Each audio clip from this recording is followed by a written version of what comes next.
আসসালামু আলাইকুম। আপনারা সবাই কেমন আছেন? আমি ভালো আছি আলহামদুলিল্লাহ। অনেক সময় থালা বাসন মাজতে নেই, তখনই দেখি যে আমার সিঙ্কটা আটকায় যায়। তখন আমি কি করব? সর্বপ্রথম আমার হাতটা আগে একটু ধুয়ে নিই, যেহেতু সাবান লেগে আছে। এখন এই পানিটাকে ড্রেন করব।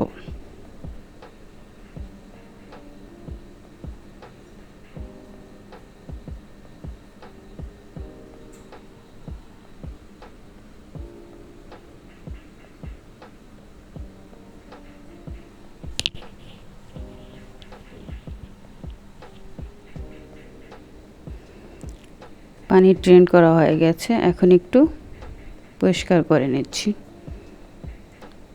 আধা বালতি পানি হয়েছে।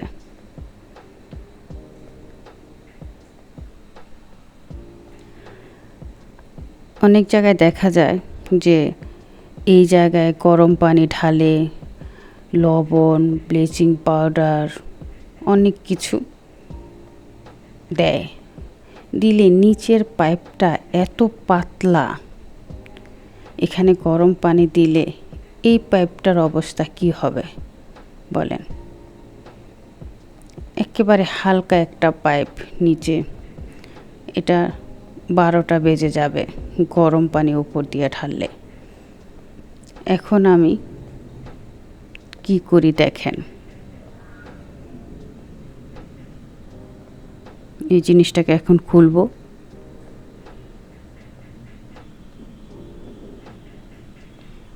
কি অবস্থা! এখন আমি এই উপরের ময়লাগুলো আগে পরিষ্কার করব হাত দিয়ে। এখন এটার মধ্যে যেই ময়লাগুলো ব্লক হয়ে আছে, এটাকে পরিষ্কার করব। একটা নেট নিয়ে নিলাম,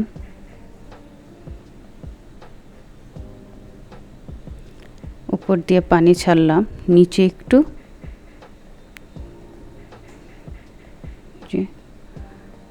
আমরা এই যে কত ধরনের ময়লা, খাবার দাবার সব এখানে জমে এমন ব্লক হয়ে গেছে।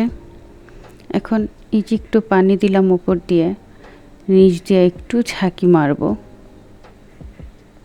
আমার এই পাইপটা একদম ক্লিয়ার হয়ে গেল। আমার কিছু খরচ হইল এখানে? কিচ্ছু না।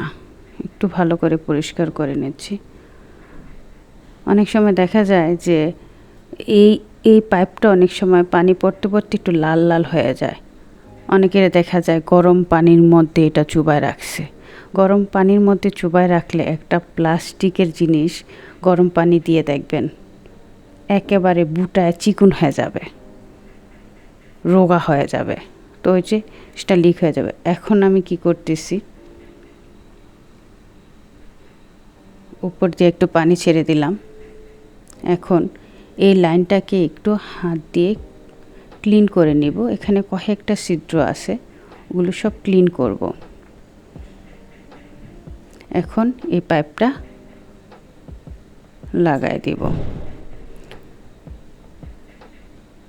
হয়ে গেল আমার। এখন দেখেন উপর দিয়ে পানি দিলাম, একদম ফ্রেশ পানি বের হইতেছে, মানে আমার ড্রেন হচ্ছে পানিটা সুন্দরভাবে। কতগুলো ময়লা জমেছিল এখানে।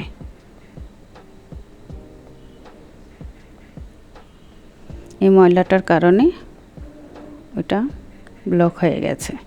এখন আমি থালা বাসনগুলো তো তখন ধুই নাই, এখন একটু ধুয়ে নিব। এভাবেই আমরা কোনো খরচ ছাড়াই পরিষ্কার করে নিতে পারি।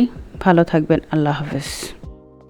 সাফা লাইফ হ্যাক্সের পক্ষ থেকে সকলকে জানাই অসংখ্য ধন্যবাদ। এই ধরনের আরও ভিডিও পেতে চ্যানেলটি সাবস্ক্রাইব করে রাখবেন। আল্লাহ হাফেজ।